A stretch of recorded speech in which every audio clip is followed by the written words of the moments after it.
Ladies, welcome to the show. Louise, every family Christmas event has its challenges. What are the challenges that the royal family are planning for?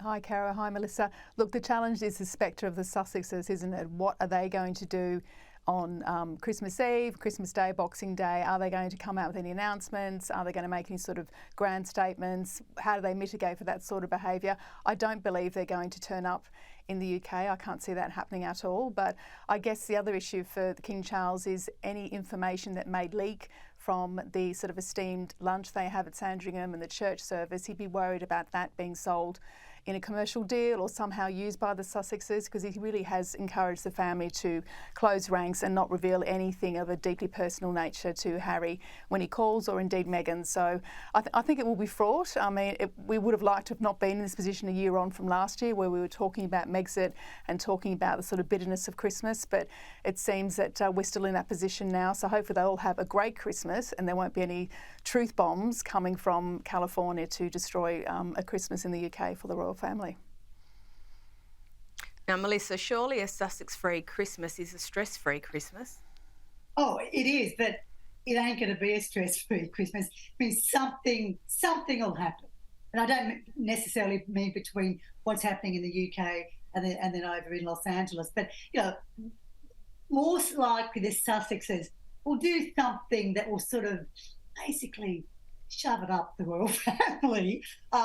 You know, who knows what that'll be, but I think they'll probably make quite a pointed point that no, we're not in Britain. We are in LA. We're having the best time with our celebrity friends. So they'll certainly, they'll have a lovely time, and they'll have their two children and their LA sort of posse around them. But the two families, as Louise had said, they're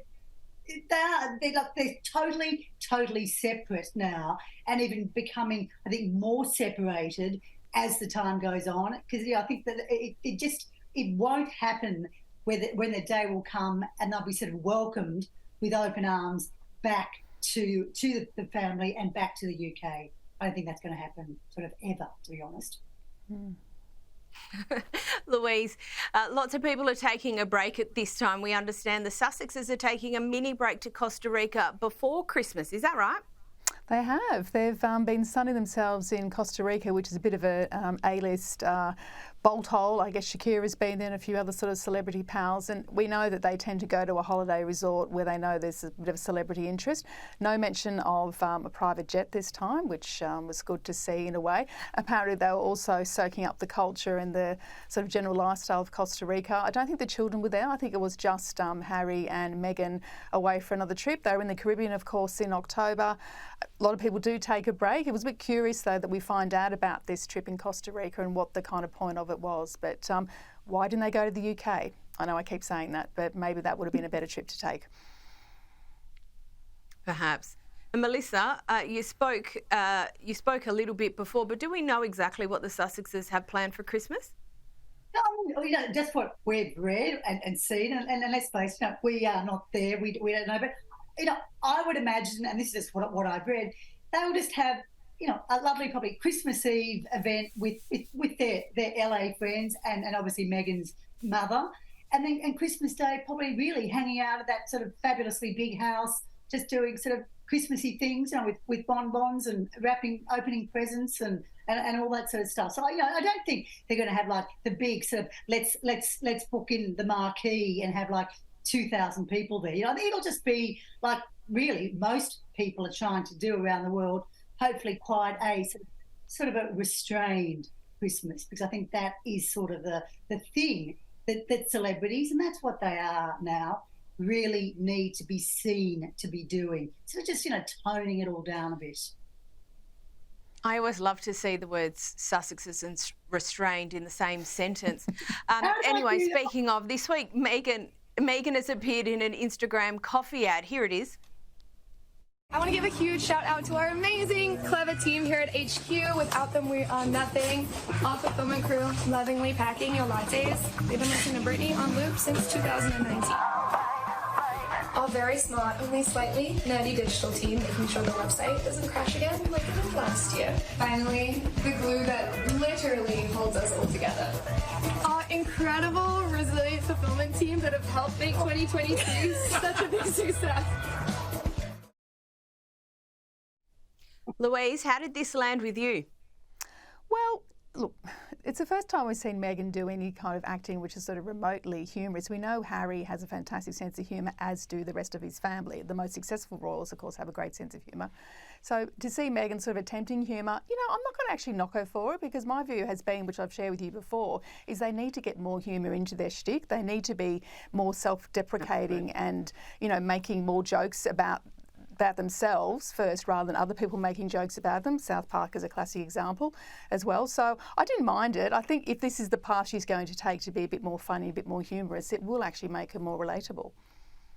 Yeah. And also she... Melissa, do you have any thoughts?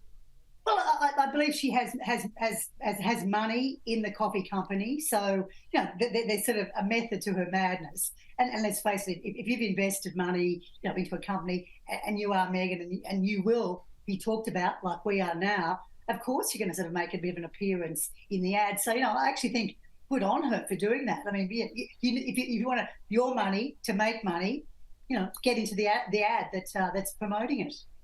Absolutely. Absolutely. Now, Louise, one of Diana's dresses has sold at auction this week at a record price. Can you run us through it? Because this is really rather an extraordinary auction result.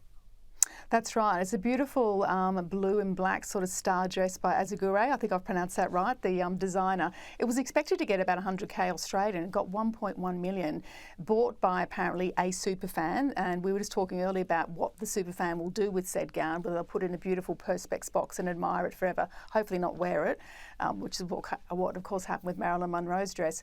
So it just shows the value of anything that was worn by Diana, and those beautiful iconic gowns that she had just really hold their value. And I was really quite chuffed to see this, that, you know, in this day and age and the revival of the Diana interest, of course, with the crown, that her items and heirlooms are still so precious to many people around the world. So I thought it was an amazing story. What an incredible price, 1.1 million for a dress. I thought it was absolutely exceptional. I'll tell you a funny story. Going back to a number of years ago, Miranda Devine, of course, who is a News Corp columnist, she went to an auction in London and bid on behalf of the Telegraph newspaper, and I was at the Telegraph then, and we bought a dress, and it was that. If you remember, that it was a ruffled floral dress. It was sort of in blues and whites, and there was this big sort of ruffle that sort of ran down the side. So if I'm getting this right, so News Corp bought the dress, and then I think gave it away in a competition with the paper. So I'd love to know where that dress is now in Australia, because it was actually quite an iconic. I mean, they all were, but this particular one was sort of not normally her style, but it was a real showstopper. So it was just a funny sort of story, and that was way back when it was only a couple of years after she had died.